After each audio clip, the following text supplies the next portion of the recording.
Hey y'all, in today's video, I'm going to be sharing 5 Halloween themed meal ideas. These are all going to be pretty easy, nothing too crazy. This was my daughter's fall break week from school, so since we didn't have all that homework to do, I chose this time to be a little bit extra and make my kids happy.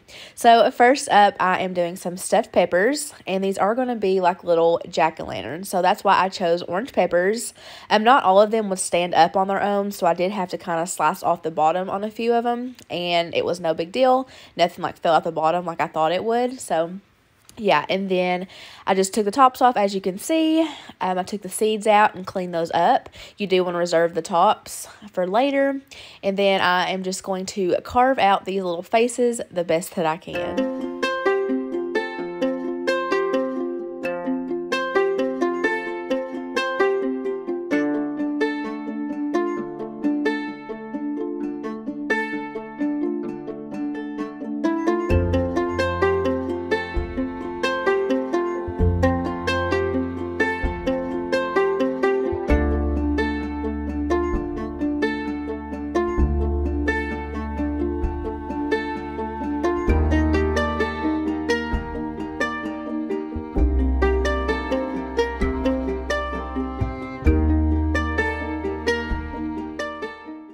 So that was a little bit time consuming, but nothing too bad. While I was carving those up, I did have a large pot of salted water coming up to a boil.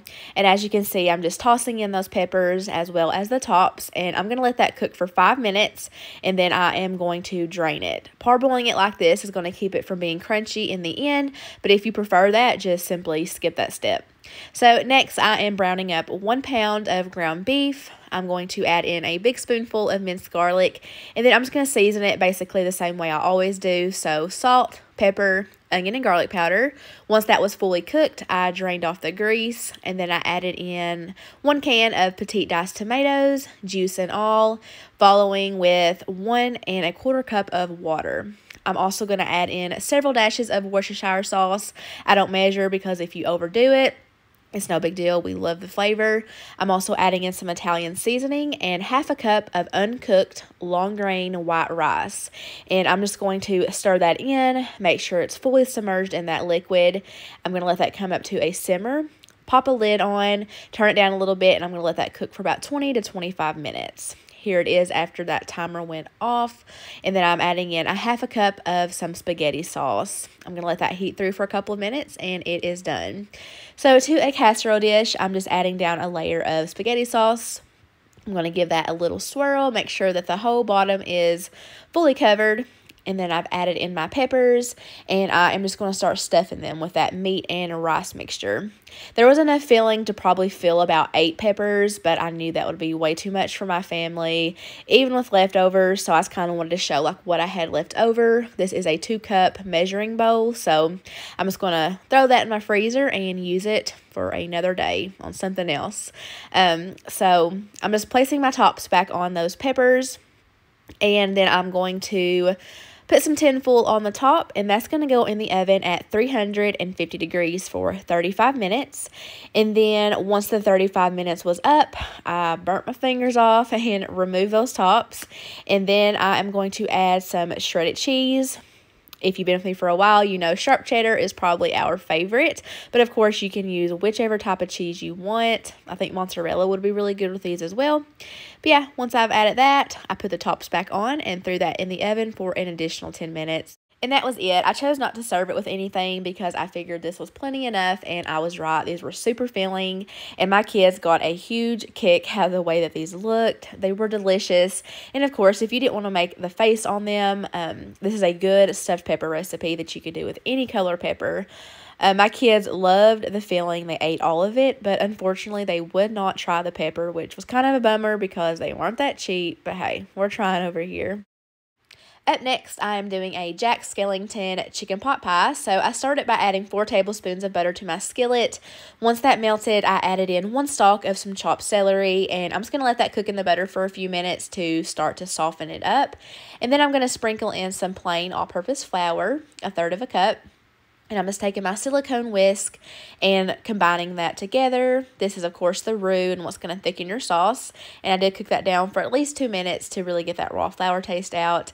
And then I added in 2 cups of some low-sodium chicken broth and just continued whisking to make sure all the lumps were removed. And then I just added in a 1/4 cup of some heavy whipping cream. Once that was combined, I seasoned everything up. I added a generous amount of some black pepper. I also added in some poultry seasoning.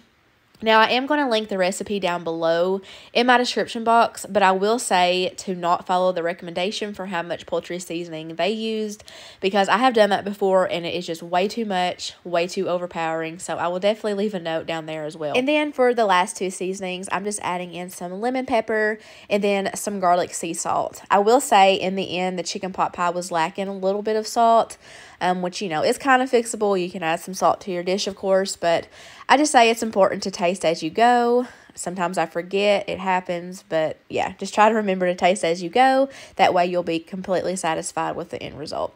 But I've just tossed in a frozen bag of mixed veggies, followed by a rotisserie chicken that I have shredded up. And I am just going to toss the chicken and the veggies in that sauce. Now, as y'all know, I have nothing against cans of like cream of chicken soup. I use it all the time in recipes.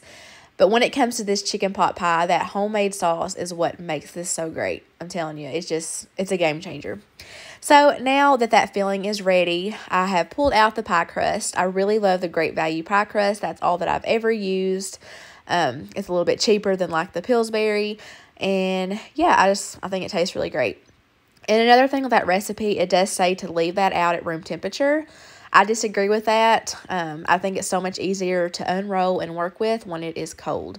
So that's another thing that I would say to disregard. But anyways, I'm just taking the back of my spoon and spreading that out into an even layer. And then I have just took a small knife and carved out that little Jack Skellington face. Then I'm just going to drape that over the filling, and anything that's hanging over, I'm just going to kind of fold it under and pinch that against the sides. And now, of course, you can do any design that you want it to for this. I'm not the crafty type at all, but that was pretty easy, I have to say. And then if you didn't want to do a design at all, that's completely fine. I normally don't. But you do want to make sure that you put a few slits on the top, that way that it can vent and will cook properly. But then lastly, I am just taking an egg wash. I have 1 beaten egg mixed with just a tiny amount of water, and I am just brushing that all over the surface. And this is what's going to help it get golden brown and kind of give it that glossy finish. But that's going to go in my oven at 350 degrees for 45 minutes. Anytime that I make a chicken pot pie, I almost always serve it with mashed potatoes. So I just made up a batch of some garlic red skin smashed potatoes, and I have just put those into a large piping bag, and I'm just kind of doing these little squiggly motions, and it's supposed to resemble a brain. I'm not sure that I pulled that off too well, but it was definitely interesting looking. I'll give it that, and my kids thought it was funny, so yeah, mom win, I guess. But yeah, so here is the finished product. Like, how awesome does that look? And I swear it was not difficult whatsoever. And even if you didn't want to make this like Halloween themed, regardless, it is my go-to chicken pot pie recipe that I've made several times. It's always a crowd pleaser. I highly recommend it. And yeah, this was just such a yummy meal. Up next, I did a simple spaghetti dinner, and I chose this because I feel like the majority of kids love spaghetti and adults, so you can't go wrong here. So I did some black noodles. The only thing I did different was I just added some black food color into that pasta water, and I just cooked it normal. And then I did a simple meat sauce, just 1 pound of 80-20 ground beef, seasoned the way I always do, and I added in this whole can of this Hunt's pasta sauce. We love this sauce, as you know, if you've watched me for a while. And I just threw all of that in my skillet, and I let that simmer away while my pasta was cooking. And it was a blacker in person. This clip didn't really show it, but this next clip kind of did it justice. So yeah, here's the kids' plates. Just a serving of that pasta with some of the meat sauce over it. And then here's mine and Josh's plate. We just did a little Caesar side salad. And as you can see, we threw some little gummy eyeballs on the plates. It's just some little cupcake toppers that I found at Walmart. And my kids loved that. This was probably their favorite meal of the week. Next, I am doing some chicken quesadillas. So I just have a rotisserie chicken that I have shredded up, and I'm squeezing the juice of half of a lime over it and then seasoning it with some chili powder and some garlic powder. And I'm just going to simply toss all that together to make sure that every little piece of chicken is seasoned perfectly. Meanwhile, I have buttered and toasted up a tortilla, and I'm just taking this little ghost cookie cutter and pressing that down in the middle, and that's how I got my design. And of course, there are so many different Halloween like cookie cutters that you could do for this.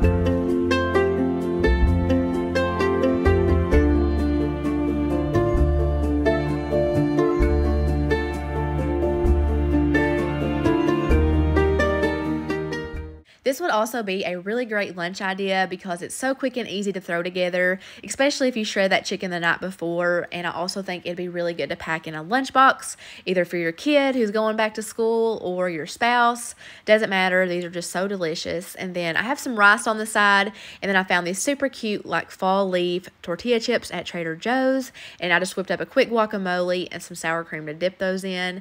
And then for a little bit of real life, I made everyone else's cute, and for me, I didn't do a design, and I just slapped it on a paper plate and called it a day. But I did use some of this Valentina hot sauce, and it was perfect with this. And then for the last dinner idea, I did a pumpkin Alfredo. I found these cute little pumpkin-shaped pasta shells at Trader Joe's. And then for the sauce, it is just some shredded Parmesan cheese, some 100% pure pumpkin. You'll need a cup of that, a stick of butter, some heavy whipping cream, and some garlic powder, salt, and pepper. So I'm just going to get all of this cooked together.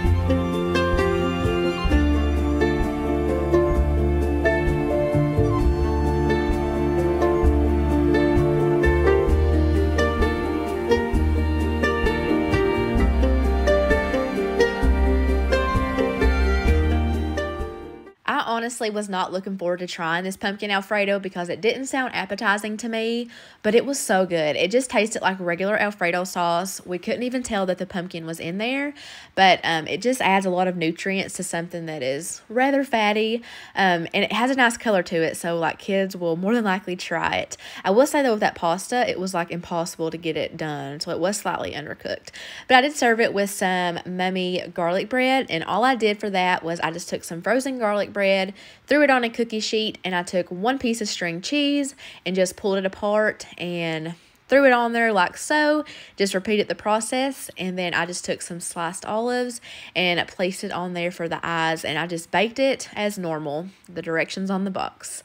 And then I just served it with some of these steamed seasoned Brussels sprouts that I absolutely love. Those are so good.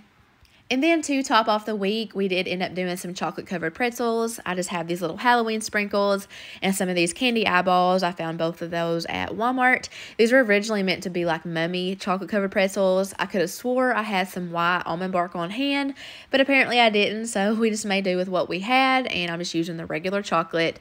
But the kids had a whole lot of fun helping me with these, and they ate these up within like 2 days. They devoured them. But that is going to end this video. I hope that you liked it. And if you are on Instagram and you try anything from this video, tag me. I would love to see it. That always makes my day. But as always, thank you guys so much for watching, and I hope you all have an amazing week. I will see you in the next one. Bye, guys.